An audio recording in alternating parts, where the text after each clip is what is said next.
E aí, turma, bom dia, tudo bem com vocês? Espero que sim. A partir dessa aula de hoje, a gente vai dar início a algumas aulas de revisão do capítulo do conteúdo da primeira etapa, que no caso é o livro 1 e o livro 2, mais especificamente o livro 2. Do livro 1 temos só alguns conteúdos, que é o que a gente vai dar início na aula de hoje, beleza? Então é importante que vocês façam e refaçam essas questões que eu vou resolver aqui, as questões que eu vou resolver com vocês na aula ao vivo e as questões que a gente vai resolver na próxima semana, que são por todas essas questões que vocês vão estudar para poder fazer a prova, certo? E essa questão aqui ela é uma questão que ela está na página 35, que é a segunda questão de atividades propostas do livro 1, lá de Matemática 2. Aquela matemática que a gente normalmente trabalha com geometria. No caso aqui é geometria plana e a figura que a gente está trabalhando aqui é um octógono. A questão fala o seguinte: um porta-retrato tem a forma de um octógono regular conforme a figura a seguir. Bom, a figura não está muito bonita aqui, né? Mas dá para ver que é um octógono aqui, ó, 8 lados, e ele é um octógono regular. O que é que significa isso? Uma figura regular, certo? É uma figura que ela é toda justa, ela é toda igualzinha. Os lados são iguais, os ângulos internos são iguais, os ângulos externos são iguais. Diferente se ele falasse que fosse um octógono qualquer, que poderia ser uma figura qualquer de 8 lados. Beleza? Mas sendo um octógono regular, sendo um hexágono regular, um pentágono regular, são figuras que elas têm os seus lados iguais e seus ângulos internos iguais. Ele quer saber a medida de cada ângulo interno. Foquem aqui, ó. Prestem bem atenção nesse cada ângulo interno.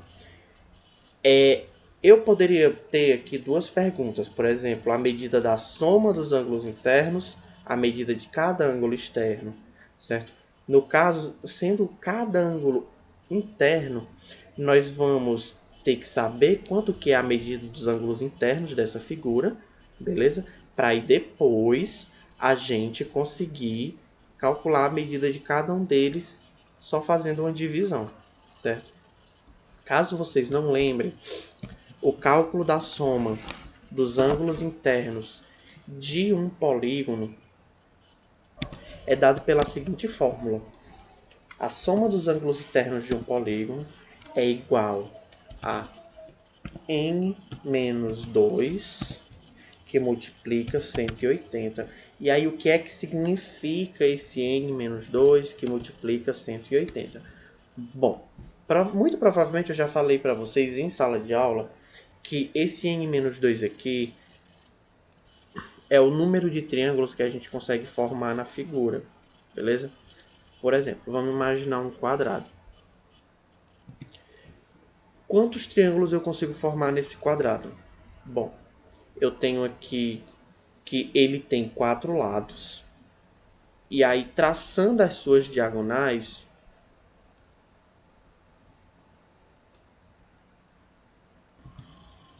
não dessa forma, obviamente, né? Vamos tirar essa diagonal aqui. Traçando uma diagonal, eu consigo formar 2 triângulos, que seria n menos 2. No caso, n é o número de lados da figura, 2 triângulos. Então, é o número de triângulos que você pode formar a partir de um vértice e fazendo diagonais com os outros vértices. Por exemplo, as diagonais são você pegar um vértice e ligar a outros vértices que não estejam ligados a este. Como assim? Esse vértice aqui, ele já está ligado a esse vértice, já está ligado a esse vértice aqui. Então, um vértice que não esteja ligado a ele seria o oposto dele, que é esse daqui, beleza? Aí aqui eu consigo formar 2 triângulos com esse quadrado. No caso do hexágono, eu consigo de uma diagonal, traçando de um vértice, traçando as diagonais a partir daquele vértice, eu consigo formar 4 triângulos, que no caso seria eu pegar aquele vértice e traçar retas que vão ligar, certo? Que ligaram aquele vértice a outros vértices que não estejam ligados a ele. Isso são diagonais, beleza? E aí, por que é esse n-2? Isso aqui é o número de triângulos que você pode formar em um polígono a partir de um vértice desse polígono, traçando diagonais a partir de um vértice desse polígono. Fazendo essa divisão da figura, pegando uma figura qualquer e dividindo ela em vários triângulos, eu sei, e eu já demonstrei para vocês, que a soma dos ângulos internos de um triângulo qualquer é 180. Eu pego uma figura, divido em vários triângulos. Então, no caso do quadrado, eu tenho dois triângulos ali. Portanto, o de cima tem 180 graus, o de baixo tem 180 graus. Juntando os dois, eu tenho ali 360 graus. No caso do hexágono, eu consigo fazer 4 triângulos vezes 180 dá 720 graus. No caso do octógono, lembrando que o n é um número de lados, no octógono eu tenho 8 lados. Portanto, aqui fica 8 menos 2 vezes 180. Aí aqui dá 6 vezes 180, que vai dar igual 1080. Pronto. Isso daqui é a soma dos ângulos internos desse octógono. Se eu quero descobrir um ângulo, certo? Um ângulo qualquer interno, eu tenho que pegar a soma dos ângulos internos e dividir pelo número de lados do polígono em questão. No caso, a soma deu 1080 dividido por 8, que é o número de lados. Isso daqui vai dar igual a 135 graus. Portanto, cada ângulo interno desse octógono é igual a 135 graus. Continuando aqui, próxima questão. De um icoságono regular são escolhidos dois vértices. Qual a probabilidade de que o segmento formado seja uma diagonal que passe pelo centro do icoságono? Bom, essa daqui é a quarta questão de propostas da página 35, a mesma página da questão anterior, também de Matemática 2, lá do livro 1. Bom, aqui a gente tem duas questões, que é esse são escolhidos e esse probabilidade. Então, são 3 conteúdos. Aqui a gente está trabalhando com geometria, mas a gente também trabalha aqui com análise combinatória e a gente está trabalhando também com probabilidade, certo? Aí o que é que significa esses são escolhidos? De um icoságono são escolhidos dois vértices. Bom, o icoságono é uma figura que tem 20 lados, certo? Se são escolhidos dois vértices, no caso do icoságono, a escolha de dois vértices quaisquer, quando você altera, a ordem ela não muda. Por exemplo, se eu escolho o vértice 1 e o vértice 2, e aí depois eu escolho o vértice 2 e o vértice 1, essa ordem, essa minha escolha, essa minha alteração, ela não vai mudar o meu conjunto, ou seja, a escolha desses dois vértices. Portanto, nesse caso, a ordem não importa. Quando a ordem não importa, a gente usa a fórmula de combinação. Fórmula de combinação, você tem em objetos escolhidos PAP, beleza? E essa fórmula aqui, para vocês conseguirem ver melhor, em objetos escolhidos PAP, para fazer essas escolhas, a gente tem n fatorial dividido por p fatorial, que multiplica n menos p, isso daqui fatorial. Essa daqui é a fórmula de combinação. E aí, mais uma vez, por que é combinação nesse caso aqui? Porque eu fiz aqui, ó, são escolhidos dois vértices. Pega o vértice 1 e o vértice 2, altera essa ordem. Como eu altero a ordem, o grupo ele não muda, ele não se altera, a gente tem aí que a ordem não importa. No caso da ordem não importar, a gente usa combinação. Quando a ordem importa, a gente usa arranjo, certo? Beleza. Aí, só colocando aqui, são escolhidos dois vértices, ou seja, o P, que são as escolhas, é 2. E como é do icoságono e são escolhidos dois vértices do icoságono, a gente tem aqui que o n é 20. Portanto, C 20 escolhidos 2A2 é igual a 20 fatorial dividido por 2 fatorial, que multiplica 20 menos 2 fatorial. Portanto, 20 fatorial eu repito. 2 fatorial repito também. 20 menos 2, 18 fatorial. E aí, isso daqui vocês já estão acostumados como é que é para ser feito aqui. Eu olho qual que é o maior e onde eu tenho outro que seja próximo do maior. Por exemplo, o 20 aqui em cima. Com o 20 eu vou até o 18 para poder eu cancelar. Vai ficar 20 vezes 19 vezes 18 fatorial.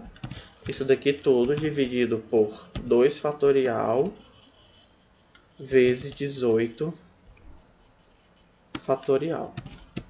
Pronto, agora sim, ó, eu posso cancelar esse 18 com esse 18.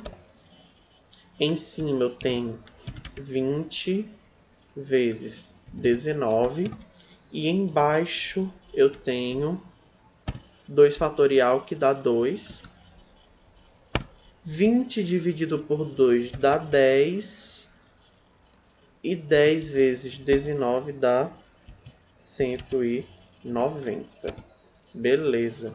Aí ele quer saber qual que é a probabilidade. Ó, eu tenho aqui 190 escolhas desses dois vértices aqui, levando em consideração, por exemplo, como eu tenho 20 objetos, que no caso seria o número de lados do icoságono, e eu vou escolher dois vértices, eu tenho 20 vértices, vou escolher dois vértices desses 20 vértices. Eu tenho aqui 190 possibilidades de conjuntos de escolhas de dois vértices. Okay? Ele quer saber qual que é a probabilidade de que o segmento formado seja uma diagonal que passe pelo centro. Primeiro, quais são as diagonais que passam pelo centro? Em um polígono, as diagonais que passam pelo centro vai ser sempre n sobre 2. Não é 21, tá? É sobre 2. Pronto, n sobre 2. Onde n é o número de lados desse polígono. Como aqui eu tenho 20 lados, 20 dividido por 2 dá igual a 10. Portanto, no icoságono, 10 diagonais passam pelo polígono.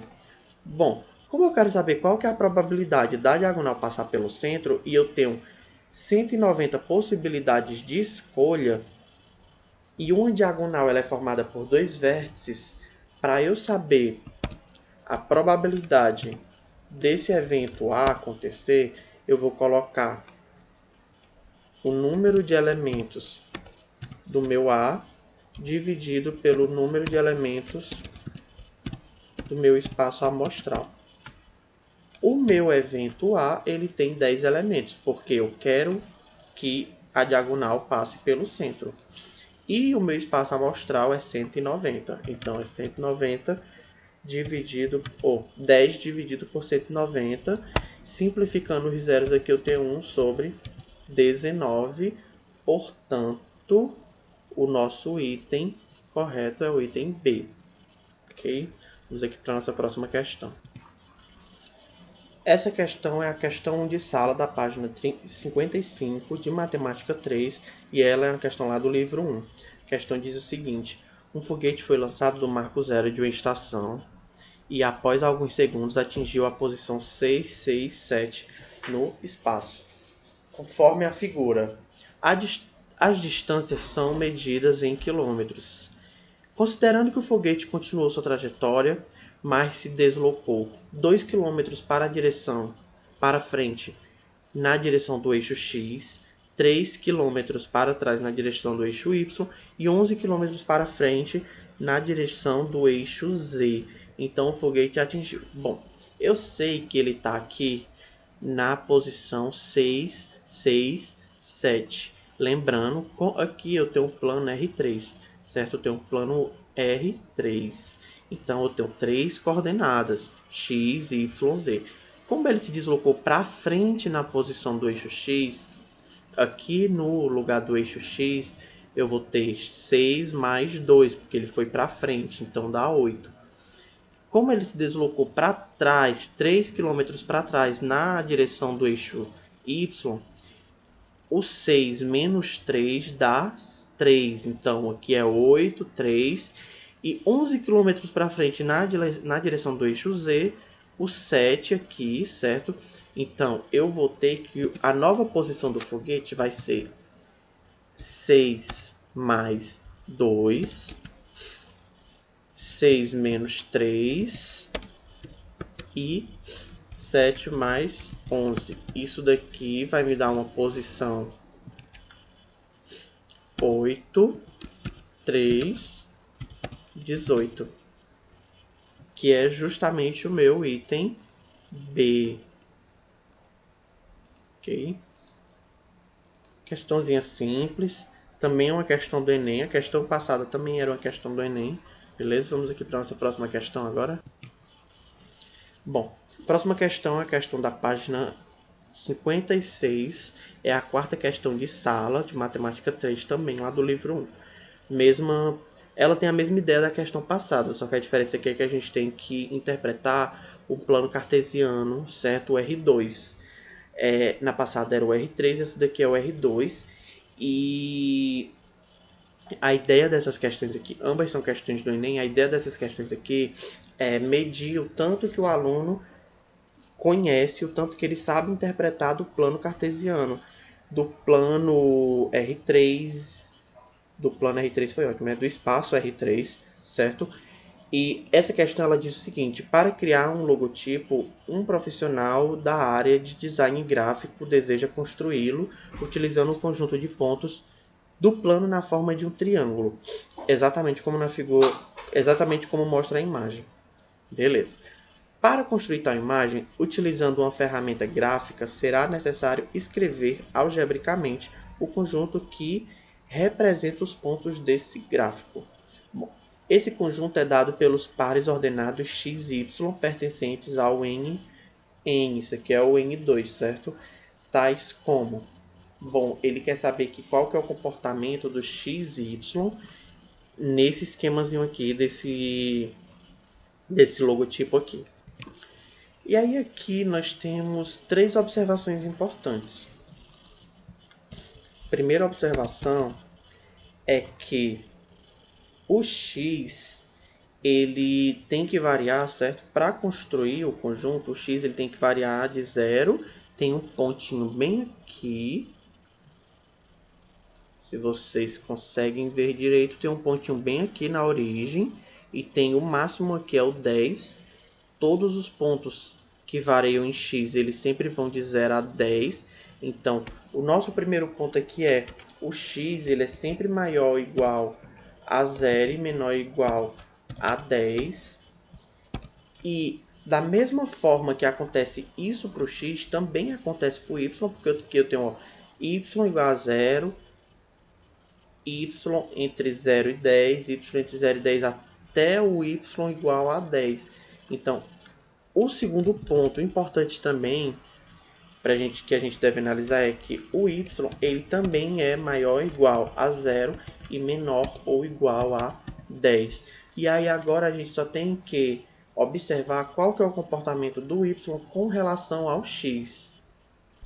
Bom, o y com relação ao x, primeiro o y a gente analisa nesse sentido aqui e o x nesse sentido. Nós podemos observar aqui que, por exemplo, quando o y aqui é 0, no caso, esse primeiro ponto aqui, eu tenho um x variando de 0 até 10. Ou seja, eu sempre vou ter y igual a x, no caso do 0 e no caso do 10, certo? Ou y menor do que x. Nesse caso aqui é o y menor do que x, porque y que é 0 em todos os pontos.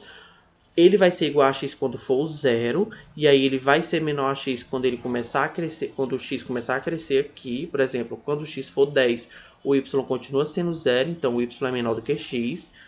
E aí, à medida que eu vou aumentando o valor de y, que no caso é para cima, o valor de x ele sempre vai ficar maior do que o y. Por quê? Um outro exemplo. Vamos pegar esse ponto bem aqui. Imagina que aqui é o ponto y igual a 1, esse daqui.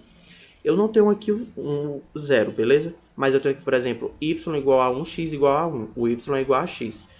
Y igual a 1, x igual a 2. Y igual a 1, x igual a 3. Y igual a 1, x igual a 4.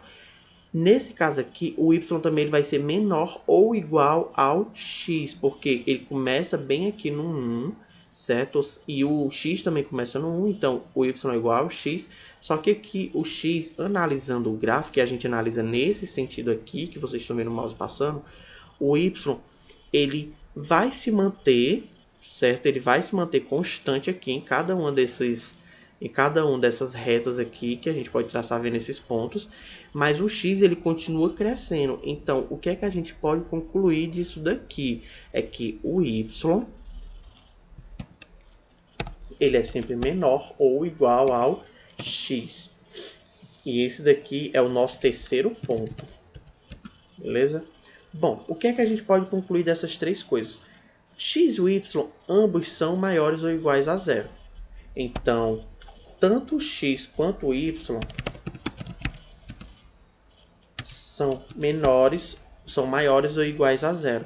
Porém, o y é menor ou igual a 10 e o x também é menor ou igual a 10. Mas o y é menor ou igual a x. Então, o y ele vem antes do x. Portanto, o y é menor ou igual a x, certo? A x que, por sua vez, é menor ou igual a 10. Então, aqui eu tenho que y é menor ou igual a 10, mais y é menor ou igual a x, certo? Como eu acabei de mostrar para vocês lá no gráfico. Acabei de explicar para vocês lá no gráfico. E isso daqui menor ou igual a 10. E o item que tem isso daqui é o item A. Não, peraí, do item A não, o item B. Pronto. 0 menor ou igual a y, que é menor ou igual a x, que é menor ou igual a 10. Item B. Bom, gente, é isso, certo? Eu guardei mais algumas questões para a gente poder resolver na nossa aula ao vivo, que vai ser sexta-feira, beleza? Então, refaçam essas questões, porque são questões importantes, estão questões que possivelmente vão estar na prova, beleza? Se cuidem, tenham um ótimo dia e estudem.